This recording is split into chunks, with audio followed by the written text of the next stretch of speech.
बोले हो रसिया को नार बनाओ रे रसिया को नार बनाओ रे रसिया को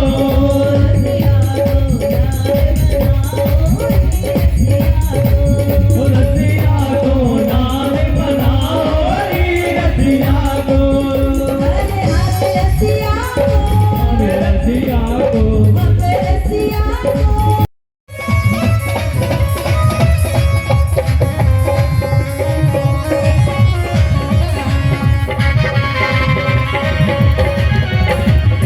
लाल गुलाल दगन विच काजल लाल गुलाल नयन विच काजल लाल गुलाल दगन विच काजल लाल गुलाल गगन विच काजल दगन विच काजल गगन विच काजल गगन विच काजल नयन विच काजल नयन विच काजल नयन विच काजल नयन विच काजल लाल गुलाल नयन विच काजल लाल गुलाल नयन विच काजल यब चुंदरी श्री से उड़ाओ रे जब चुनरी भी से उड़ाओ रे यब चुंदरी श्री से उड़ाओ रे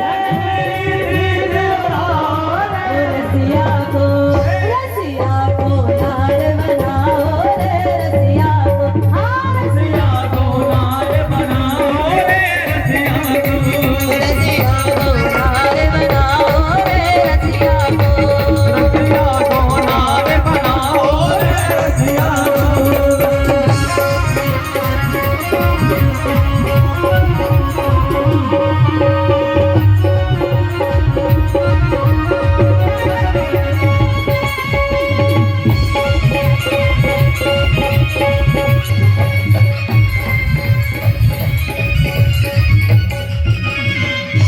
करताल बजा के ताल बजा के करताल बजा के नारायण कर ताल बजा के गोपियों ने नारायण को गोपी बना दिया पर अभी भी उनका मन नहीं रसिया को नार बनाओ रे रसिया को रसिया को लाल बनाओ रे रसिया को रे रसिया को नार बनाओ रे रसिया को रसिया को लाल बनाओ रे रसिया को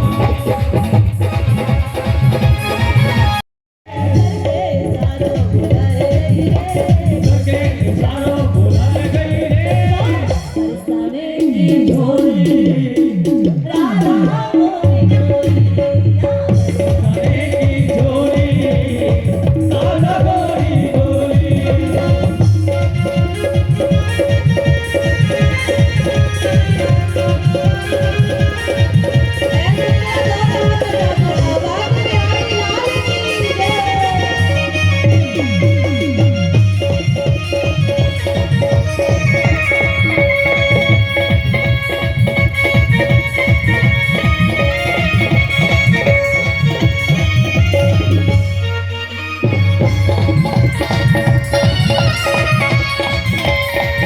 और लाला बता के गई है क्या जो गाना मेरो गान न जाने गाना मेरा राम न जाने जो गाना मेरो गान न जाने जो गाना मेरा राम न जाने ऊंचो बरसानो बताए गई रे पूजो बसानो बताए गई रे ऊंचो बरसानो बताए गई रे पूजो बसानो बताए गई रे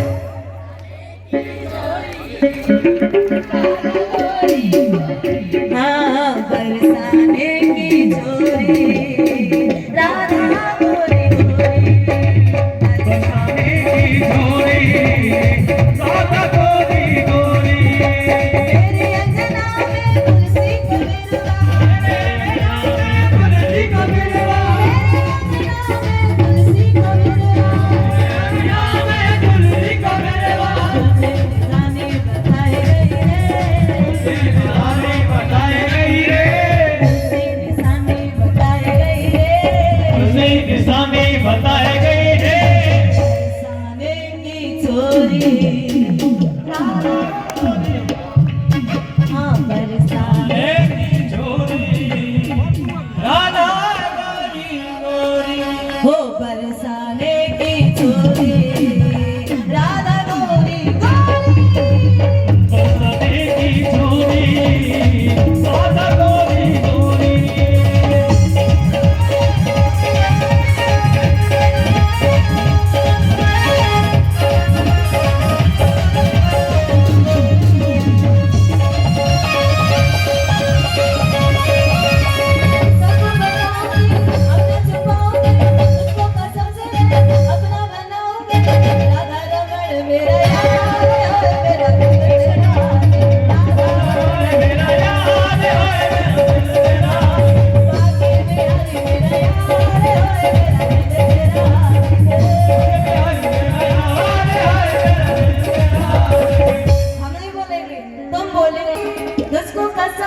मेरा यार ओए मेरा दिल तेरा आशिक बांके बिहारी मेरा यार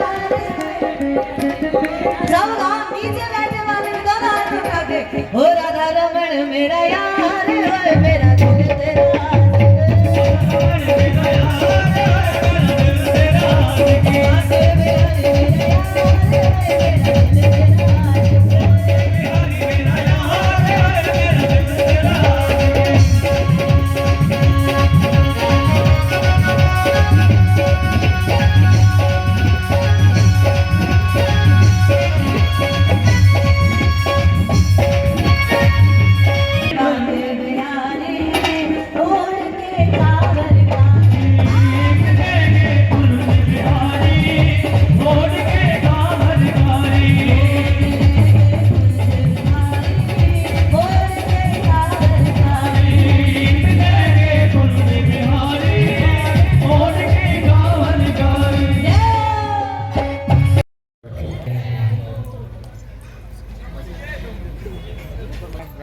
श्री वृंदावन धाम से पधारी हमारी आरती किशोरी जी, आप सबका राष्ट्रीय स्वयंसेवक संघ की ओर से अभिनंदन और स्वागत है। बंसल परिवार की ओर से और समस्त तरावड़ी नगर की ओर से आपने पिछले 7 दिनों से हमारे इस प्रांगण में ज्ञान गंगा का इतना अमृत बरसाया है जिसकी व्याख्या नहीं की जा सकती। आज परम सौभाग्य मेरा है कि इस कथा के माध्यम से अपने देश में वर्तमान में राष्ट्रीय स्वयंसेवक संघ के 100 वर्ष पूर्ण होने पर प्रत्येक इकाई में, चाहे वो नगर है, चाहे वो बस्ती है, खंड है, ब्लॉक है, जिला है, चाहे वो महानगर है, सब जगह हिंदू सम्मेलनों का आयोजन हो रहा है।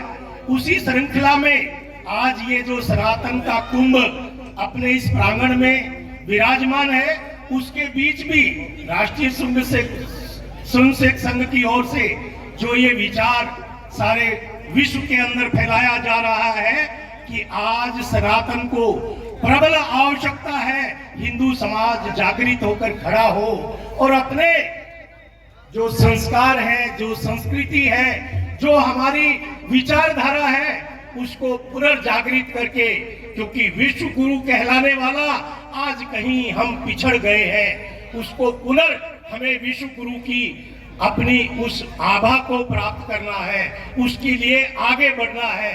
आज हम सब के बीच हमारे राष्ट्रीय स्वयंसेवक संघ के जिला के सह कॉलेज विद्यार्थी प्रमुख सुलक्षण जी, जो शुगर मिल में कार्यरत हैं और कंबोपुरा के रहने वाले हैं, अपने गृहस्थ जीवन के कार्यों को करते हुए समाज कार्यों में भी अपनी भूमिका निभाते हैं। तो राष्ट्रीय स्वयंसेवक के ऐसे कार्यकर्ता स्थान स्थान पर अपने इस विचार को आगे बढ़ाने के लिए कार्य करते हैं। मैं श्री सुलक्षण जी से निवेदन करूंगा कि वह आज के इस हिंदू सम्मेलन के विचार को हम सब के बीच रखें।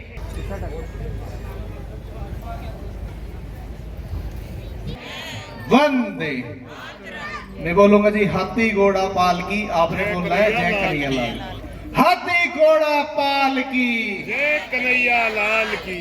हाथी घोड़ा पाल की, जय कन्हैया लाल की। भारत माता की। व्यासपीठ पर विराजमान हमारी बहन जी और जितने भी सम्मानित सज्जन शक्ति समाज की आई हैं और मातृशक्ति को मैं अभिनंदन करता हूँ, वंदन करता हूँ। मैं राष्ट्रीय स्वयंसेवक संघ का कार्यकर्ता हूँ, तो मुझे विषय मिला है कि आपके सम्मुख कुछ सनातन संस्कृति के विषय मैं निवेदित करूं, तो वही करने का मैं सीमित समय में प्रयास करूंगा।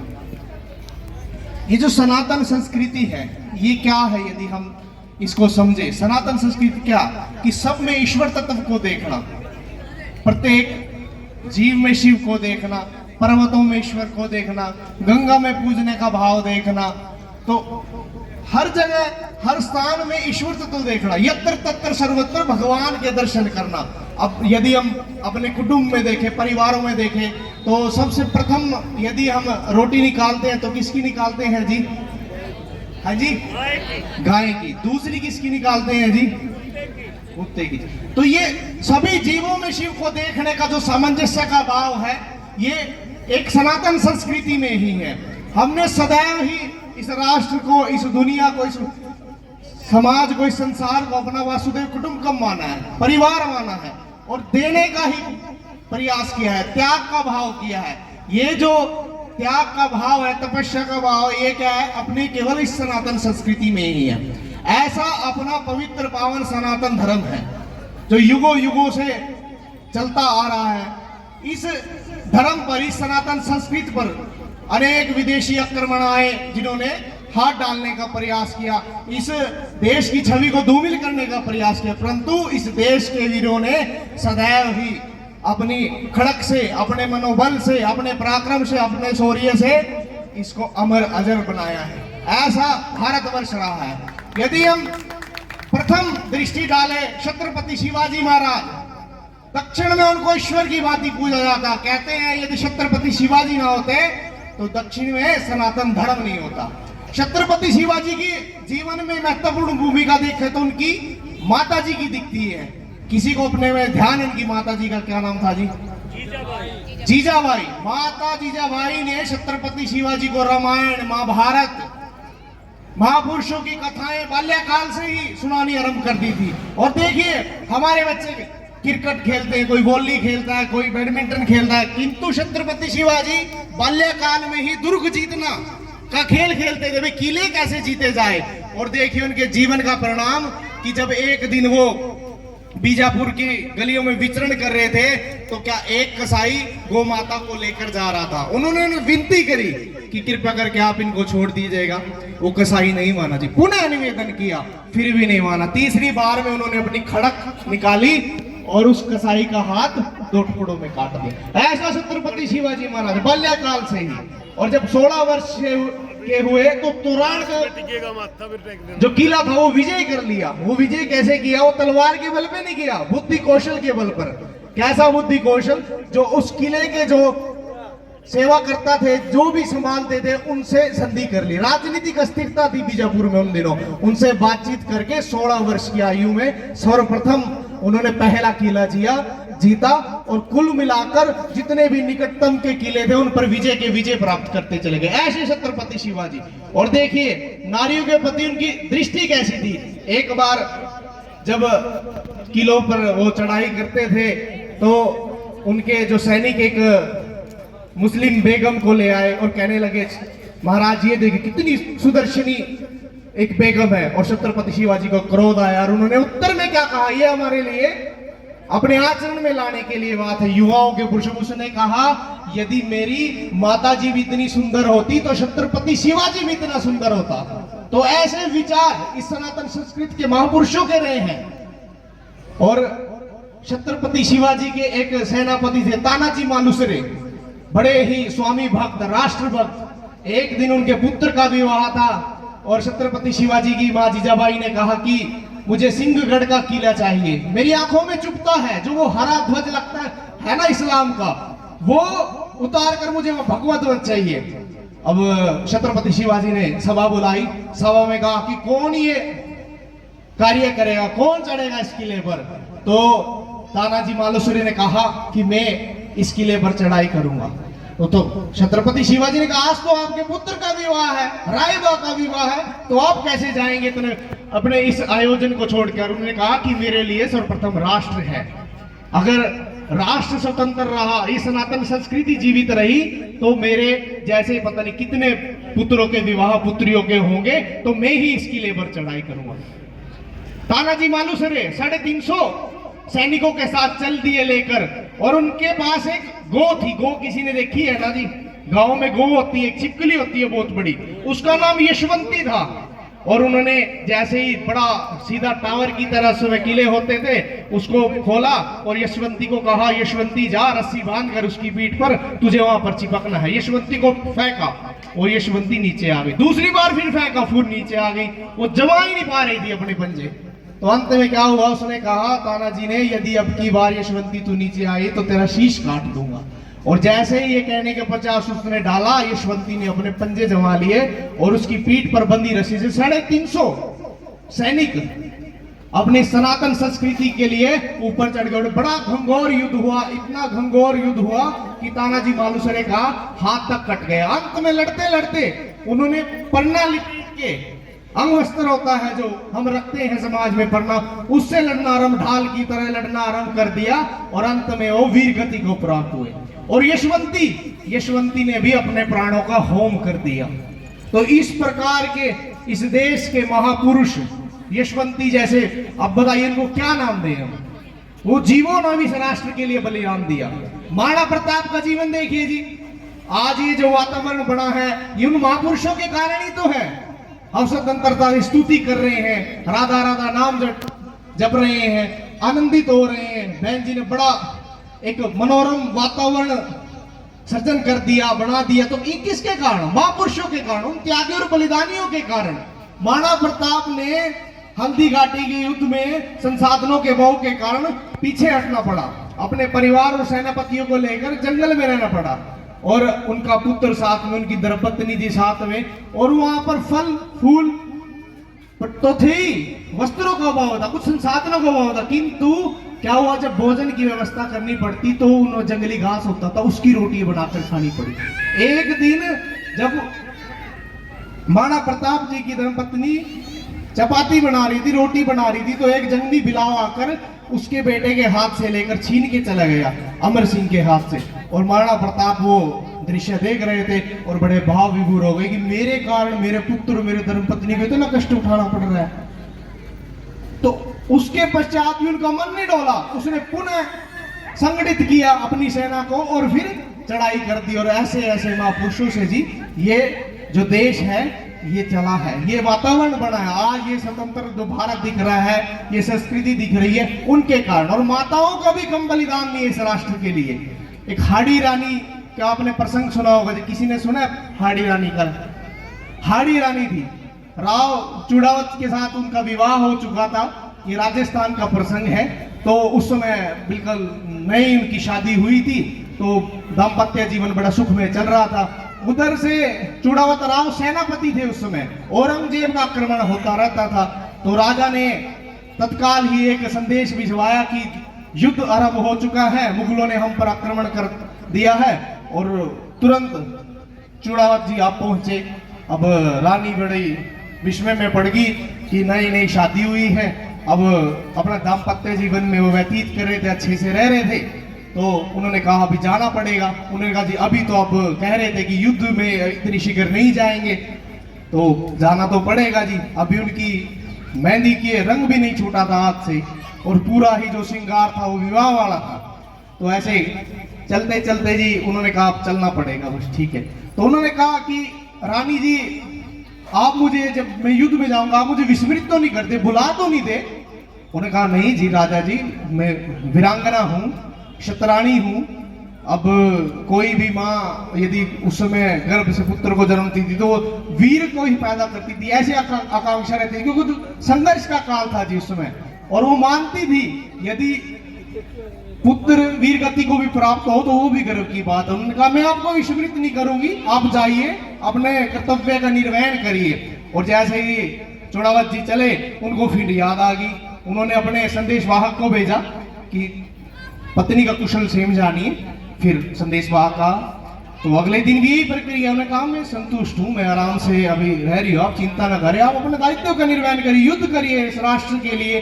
तो तीसरे दिन भी जी ऐसा हुआ। ऐसा करते करते 3 दिन कर्म चलता रहा। चौथे दिन उन्होंने कहा कि संदेश वाहक को आप जाइए तो धर्म पत्नी से कोई चिन्ह लेके आइए। तो ठीक है, तो तुरंत पहुंचा संदेश वाहक। अब रानी जी तो थी उनकी, तो उनको बड़ा आश्चर्य। उन्होंने कहा अगर राजा की यही स्थिति रही, उनका मन मेरे में ही रमा रहा, तो युद्ध भूमि में क्या होगा उनका? तो उन्होंने कहा कि आप रुकिए, संदेश वाहक को रोका, और मैं आपको कुछ ऐसी निशानी दूंगी कि उस राजा का मोह मेरे से हट जाएगा। और वो थाल लेकर आई सोने का, और उन्होंने अपना शीश उतार कर उस थाल में रखकर उस पे लाल कपड़ा रखकर कहा कि आप ये ले जाइए। और जैसे ही संदेश वाहक राजा के सम्मुख लेकर उपस्थित हुआ और राजा स्तब्ध रह गया, हाथ पांव कप कपाने लगे कि रानी ने ये कितना बड़ा बलिदान दे दिया। और साथ में एक चिट्ठी भी रखी थी, और चिट्ठी में लिखा था कि राजा साहब यदि आप मेरे में ही मेरा आपका मन रमता रहेगा तो इस राष्ट्र के लिए युद्ध कौन करेगा? और उन्होंने रानी का शीश उठाया और अपनी नाड़ से बांध कर इस गरीबा से और ऐसा भयंकर युद्ध किया कि 2000 मलेच्छों को काट गिराया जी। अंत में लड़ते लड़ते उनका स्वयं का शीश ही कट गया, फिर भी दृढ़ लड़ता रहा। तो ऐसा इन माता बहनों का, महिलाओं का इस राष्ट्र के लिए बलिदान रहा है जी। तो आज राष्ट्रीय स्वयंसेवक के हिंदू सम्मेलन के लिए हम एकत्र हुए हैं। 27 सितंबर 1925 को राष्ट्रीय स्वयंसेवक संघ की स्थापना हुई थी। परम पूजनीय डॉक्टर केशव बलिराम हेडगेवार जी ने संघ की स्थापना करी। उस समय अनेक धार्मिक राजनीतिक संगठन अपना कार्य कर रहे थे, परंतु उस समय आवश्यकता क्या पड़ी? डॉक्टर साहब ने देखा कि ये देश है, संघर्ष कर रहे हैं, सभी क्रांतिकारी लगे हैं, अनेक प्रकार के संगठन चल रहे हैं, किंतु पुनः ये देश गुलाम ना हो, तो मैं इस प्रकार का एक संगठन खड़ा करूंगा कि वो सदैव उस संगठन के कार्यकर्ता, उसके लोग सदैव इस राष्ट्र के लिए काम करते रहे, 24 घंटे तत्पर रहे। तो उन्होंने इस परिकल्पना से कि इस भारत पुनः स्वतंत्र ना हो किसी के, इसलिए राष्ट्रीय स्वयंसेवक संघ की स्थापना करी। संघ ने 1947 के विभाजन में महत्वपूर्ण भूमिका निभाई। जब विभाजन हुआ तो उस समय अपने परम पूजनीय द्वितीय संचालक माधव सदाशिवराव गोलकर जी थे।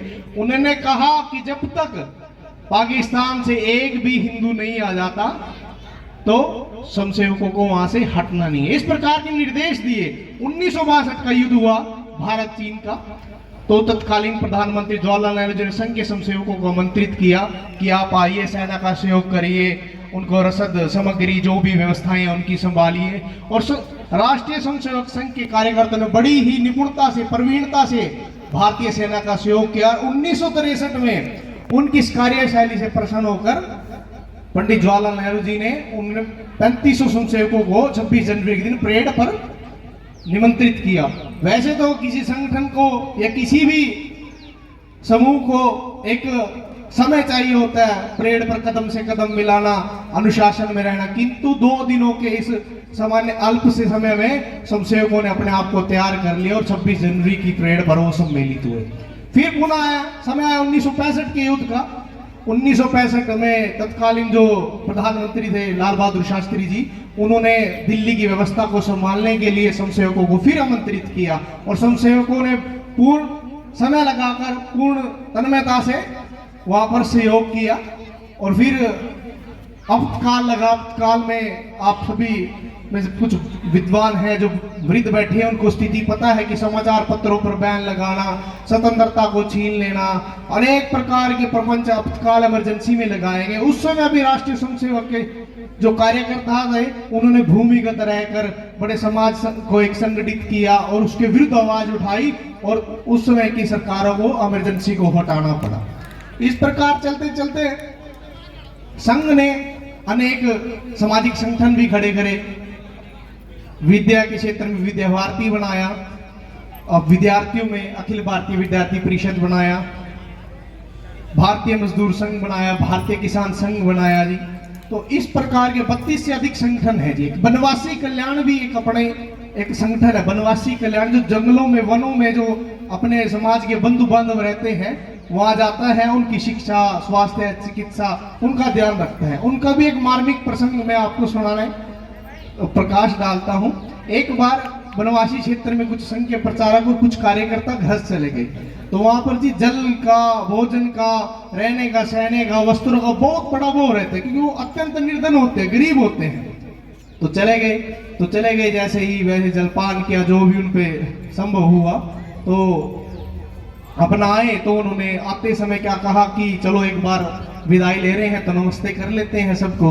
तो भोजन वगैरह जो भी जलपान लेना था ले लिया जी। तो उन्होंने कहा कि ठीक है, जो गृहिणियां हैं घर में उनको बुला लिया जाए जी। वो जो उनके मुखिया थे परिवार के, तो वो आगे उन्होंने कहा जी धर्मपत्नी को बुला लो, जा रहे हैं तो अपना स्वाभाविक सा रहता ही है कि नमस्ते करके जाए। तो उन्होंने कहा ठीक है आइए जी। तो उन्होंने नमस्ते की। उन्होंने कहा जो गुड़ियां हैं तीनों उनको भी आमंत्रित कर लीजिएगा जी। तो जैसे ही वो धर्मपत्नी जी अंदर गई, फिर वो गुड़िया आई जी, फिर दूसरी गुड़िया गई, फिर वो तीसरी आई जी। ऐसे करते करते तीनों गुड़िया आ गई। उन्होंने कहा जी सब सामूहिक में आ जाइएगा। उन्होंने कहा जी हम ऐसा आ नहीं सकते। उन्होंने कहा क्यों? नुकरत जी केवल हमारे पास मात्र एक ही साड़ी है। ये स्थिति वनों की है, वहां पर भी लोग रहते, केवल हमारे पास एक ही वस्त्र है, हम उसको पुनः पुनः बदल बदल कर डालते हैं। तो ऐसे स्थानों पे भी राष्ट्रीय स्वयंसेवक संघ के कार्यकर्ता जाते रहते हैं, समाज के जो बंधु बांधव उनकी चिंता करते रहते हैं। और इस 100 वर्षों के पूर्ण होने पर परम पूजनीय अपने मोहन राव भागवत जी ने एक पंच परिवर्तन का आह्वान किया। पंच परिवर्तन से समाज परिवर्तन, उसमें सबसे पहला बिंदु है स्व का बोध, स्वदेशी वस्तुओं का उपयोग करना, अपने बारे में जानना, हम क्या है, सनातनी क्या है, आत्मनिर्भर बनना, विदेशी वस्तुओं का त्याग करना। तो इस प्रकार का एक स्वाहा का आह्वान किया है। कुटुंब प्रबोधन आता है जी, हमारे परिवारों में व्यवस्थाएं होती थी पहले कि हम सामूहिक रूप से बैठते थे, चिंता करते थे, यदि किसी को कोई समस्या है, पीड़ा है तो उसकी बात सुनते थे। आज हम इन ये उपकरण है फोनों में इतने व्यस्त हो गए कि 4 कक्ष हैं घर में, तो 4 यदि